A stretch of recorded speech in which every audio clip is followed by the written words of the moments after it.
Assalamualaikum warahmatullahi wabarakatuh. Saya Muhammad Rizal Fahim Al-Mubarok dengan NIM 17056230050. Pada kesempatan ini, saya akan mempresentasikan hasil analisis saya yang berjudul Implikasi Hukum Penutupan TikTok Shop di Indonesia. Dan yang saya tampilkan di sini adalah poster infografis mengenai topik saya. Baik, langsung saja saya mulai. Mulai dari latar latar belakang kasus.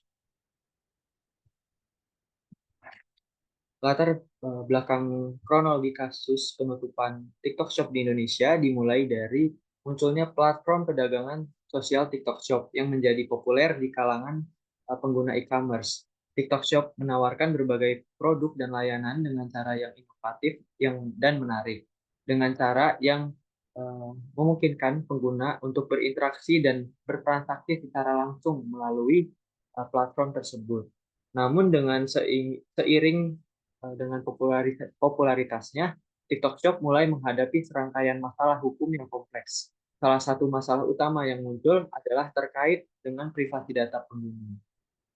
Keprihatinan serius terungkap terkait dengan penyalahgunaan data dan pelanggaran privasi yang terjadi di platform ini menyebabkan ketidakpercayaan dari pemangku kepentingan terhadap keamanan data pribadi pengguna. Selanjutnya masalah lain yang menjadi perhatian adalah tantangan perpajakan yang dihadapi oleh bisnis yang beroperasi di TikTok Shop. Banyak bisnis yang tidak memenuhi kewajiban perpajakan seperti PPN atau pajak pertambahan nilai dan pajak penghasilan, yang menimbulkan resiko keuangan dan hukum yang serius bagi bisnis tersebut. Ketidakpatuhan perpajakan ini juga menciptakan ketidakadilan dalam persaingan bisnis di platform e-commerce. Selain itu, masalah perlindungan konsumen juga menjadi sorotan dalam kasus ini. Konsumen dan penjual yang menggunakan TikTok Shop mengalami kekhawatiran terkait kualitas dan keaslian produk yang ditawarkan.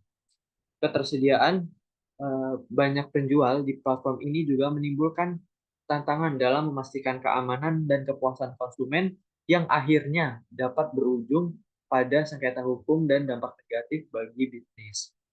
Dampak dari penutupan TikTok Shop terhadap bisnis di Indonesia sangat signifikan, dengan mayoritas bisnis melaporkan kerugian finansial yang besar setelah penutupan platform ini. Penjualan menurun, kesulitan beradaptasi dengan platform e-commerce alternatif, dan terlibat dalam sengketa hukum terkait masalah perpajakan dan perlindungan konsumen menjadi gambaran dari dampak negatif yang dirasakan oleh bisnis di Indonesia akibat penutupan TikTok Shop.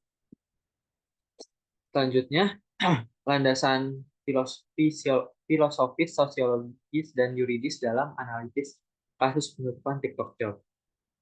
Yang pertama, dari landasan filosofis, dalam kasus penutupan TikTok Shop, landasan filosofis mencakup nilai-nilai etika dan keadilan dan yang mendasari perlindungan konsumen, privasi data, dan kepatuhan perpajakan.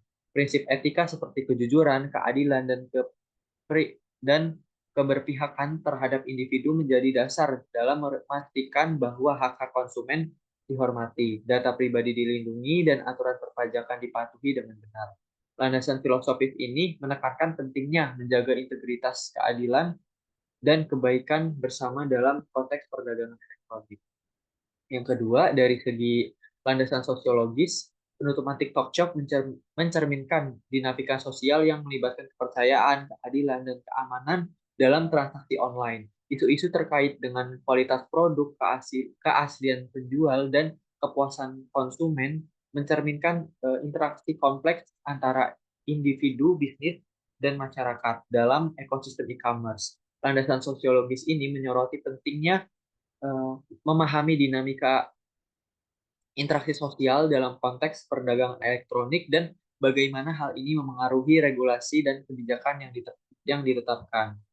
Selanjutnya, yang ketiga dari landasan yuridis, penutupan TikTok Shop melibatkan aspek hukum yang meliputi perlindungan konsumen, privasi data, dan kepatuhan perpajakan, regulasi undang-undang, dan kebijakan yang berlaku menjadi pijakan hukum dalam menyelesaikan konflik dan masalah yang muncul dalam kasus ini. Landasan yuridis ini menekankan pentingnya kepatuhan terhadap hukum, perlindungan hak-hak individu, dan penegakan aturan dalam menjaga keseimbangan dan keadilan dalam perdagangan elektronik.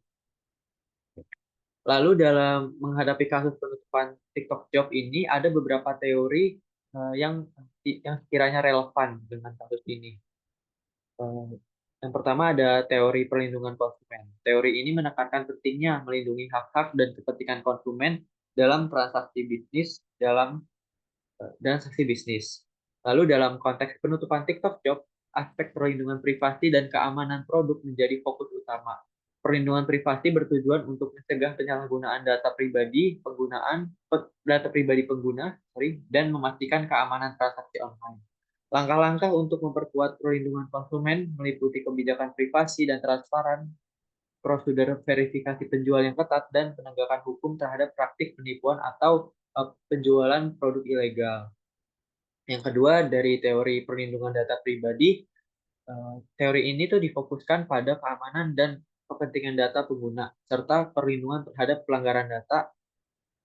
Lalu dalam konteks TikTok Shop, masalah penyalahgunaan data dan pelanggaran privasi menyoroti urgensi perlindungan data pribadi dalam e-commerce. Regulasi yang lebih ketat terkait privasi data dapat mencakup persyaratan untuk meminta izin sebelum pengumpulan data pengguna, pembatasan penggunaan, sebelum mencakup persyaratan untuk meminta izin sebelum pengumpulan data pengguna, pembatasan penggunaan dan penyimpanan data, serta sanksi yang lebih berat bagi pelanggaran data. Yang ketiga, teori regulasi bisnis. Teori ini tuh menyoroti pentingnya regulasi yang efektif dalam mengatur bisnis, termasuk aspek perpajakan dan perlindungan konsumen. Dalam konteks TikTok Shop, reformasi regulasi bisnis diperlukan untuk mencakup kejelasan peraturan perpajakan guna mengurangi risiko keuangan dan hukum yang terkait dengan ketidakpatuhan serta peraturan perlindungan konsumen yang lebih ketat untuk memastikan keamanan dan kepuasan konsumen. Terakhir dari teori ekonomi syariah, teori ini itu menekankan prinsip-prinsip keadilan dan kejujuran dalam transaksi bisnis, serta perlindungan konsumen dan pelaku bisnis dalam konteks ekonomi yang mematuhi prinsip syariah. Dalam kasus TikTok Shop, pertimbangan ekonomi syariah mencakup aspek seperti ketidaksesuaian produk yang dipesan dengan yang diterima, serta proses pengembalian yang sesuai dengan prinsip keadilan. Langkah-langkah seperti meningkatkan transparansi produk dan prosedur pengembalian yang adil dapat mendukung prinsip-prinsip ekonomi syariah dalam e-commerce. Diperlukan upaya yang lebih intensif dalam mengatur dan melindungi data pribadi pengguna, memastikan kepatuhan perpajakan, serta memperkuat perlindungan konsumen dan penegakan hukum yang tegas dalam e-commerce. Perbaikan regulasi yang memperkuat perlindungan konsumen dan penegakan hukum yang tegas dapat memberikan solusi konkret untuk menangani dampak negatif penutupan TikTok Shop. Integrasi teori dan solusi ini dapat membantu menciptakan lingkungan hukum yang kondusif bagi perkembangan e-commerce yang berkelanjutan dan etis di Indonesia. Sebagai kesimpulan, penutupan TikTok Shop di Indonesia menyoroti kompleksitas masalah privasi data, ketidakpatuhan perpajakan, dan perlindungan konsumen dalam e-commerce. Dari segi filosofis, sosiologis, dan yuridis, kasus ini menggambarkan pentingnya etika bisnis, dampak sosial teknologi, dan kepatuhan hukum dalam perdagangan online. Sebagai saran untuk mengatasi tantangan ini diperlukan perbaikan kebijakan perlindungan konsumen, regulasi yang ketat terkait privasi data, pemenuhan kewajiban perpajakan, dan penegakan hukum yang konsisten. Solusi ini diharapkan dapat memperkuat integritas e-commerce dan memastikan keamanan serta kepercayaan konsumen dalam bertransaksi online.